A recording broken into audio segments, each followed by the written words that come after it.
Dizem que algumas cidades não foram feitas para serem apenas visitadas, foram feitas para serem sentidas. E entre todas as cidades do Japão, uma em especial mexe com a alma de quem passa por lá. Será o charme dos templos, as ruas silenciosas, ou o mistério de um passado que nunca foi embora? Hoje vamos falar a fundo sobre Kyoto. Por que Kyoto encanta tanto? Prepare-se, porque talvez você também não queira mais ir embora. Hoje o vídeo é para você que ama a história, cultura, espiritualidade e uma boa caminhada, porque em Kyoto a gente anda e anda com gosto. Kyoto é sem dúvidas a cidade que mais me tocou aqui no Japão. E eu quero te mostrar o porquê. Kyoto foi a capital do Japão por mais de 1000 anos. Isso mesmo, de 794 a 1868.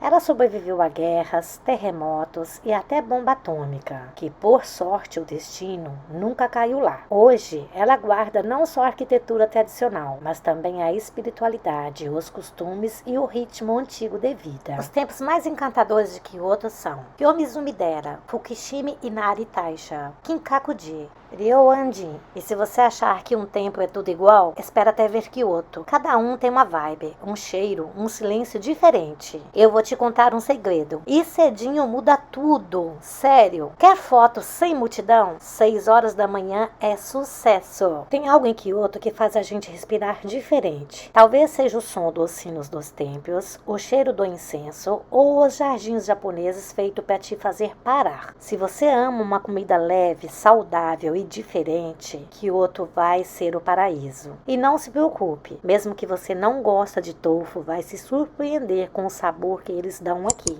E vamos falar de compras, porque viajar sem uma lembrancinha não dá. Aqui tem de tudo, de chá de sakura até pincéis de caligrafia japonesa. E sim, dá para se vestir de geisha e andar pelas ruas de Kyoto e tirar muitas fotos. Melhores épocas para visitar Kyoto: primavera, sakura; outono, folhas vermelhas. Kyoto é um lugar que muda completamente de acordo com a estação do ano. E se há 2 estações em que a cidade se transforma em um verdadeiro cenário, essas estações são a primavera, Haru, e o outono, Aki. Elas não são apenas estações de ano. Em Kyoto, são experiências sensoriais completas, capazes de tocar o coração até dos mais distraídos. A primavera chega ao Japão entre o final de março e o início de abril. E em Kyoto ela tem um significado quase sagrado. É quando os sakuras, flores de cerejeira, começam a florescer, pintando a cidade com tons de rosa e branco.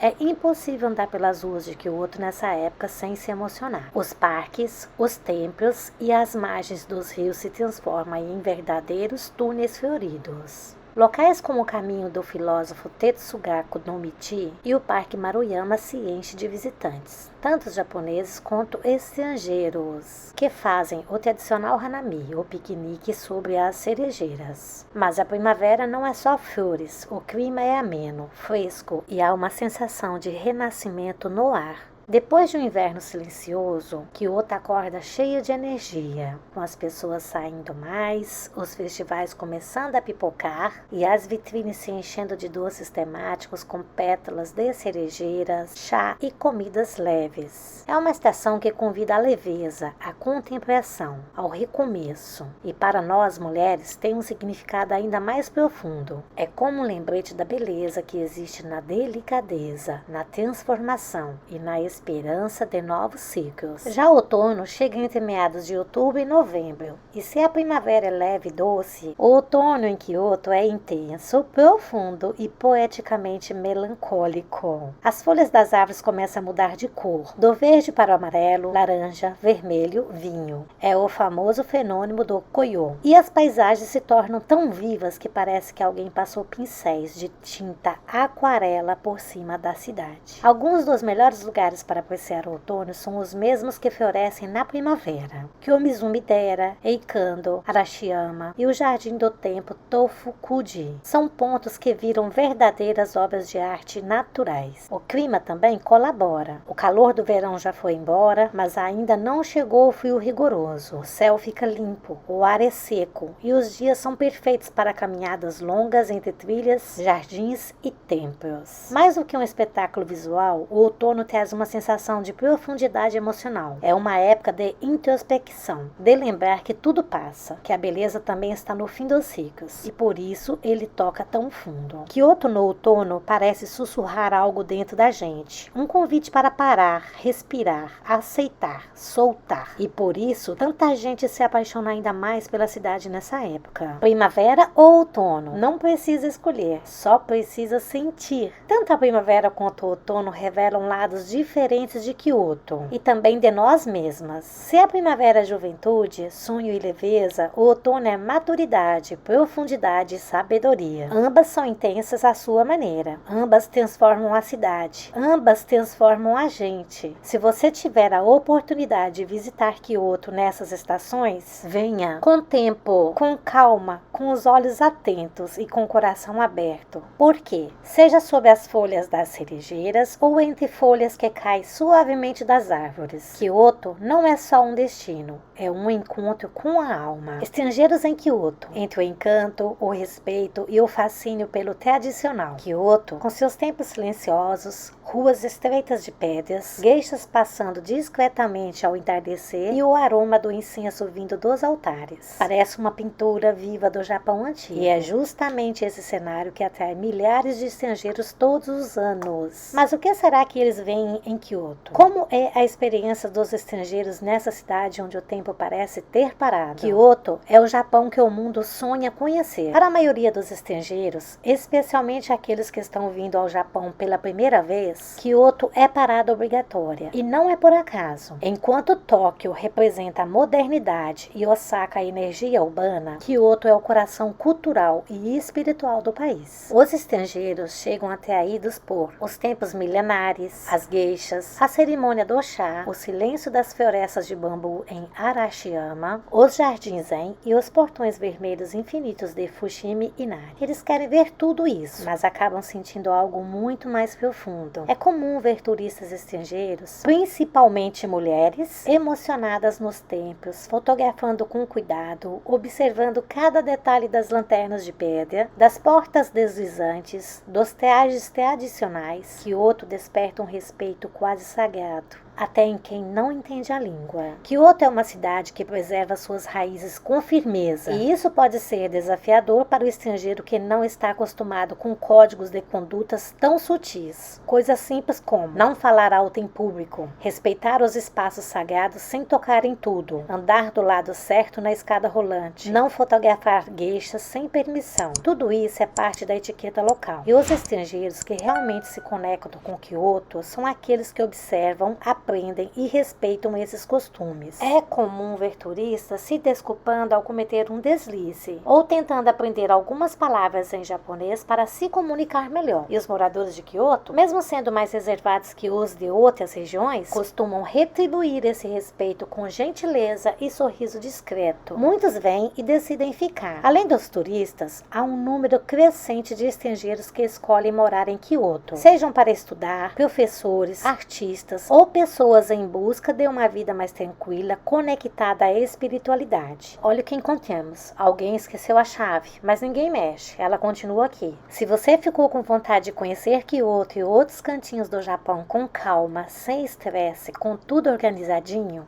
eu tenho uma dica de ouro, o meu e-book Japão em 14 dias. O roteiro perfeito. Tem sugestões de roteiro dia a dia, dicas de economia, curiosidades culturais e tudo que eu aprendi vivendo aqui. É só clicar no link abaixo, baixar e começar a sonhar com a mala pronta. Agora é hora de banho e cama por aqui. Se você gostou de passar esse tempinho comigo, aproveite e se inscreve no canal para continuar viajando junto pelo Japão. Boa noite e até o próximo vídeo. Fui!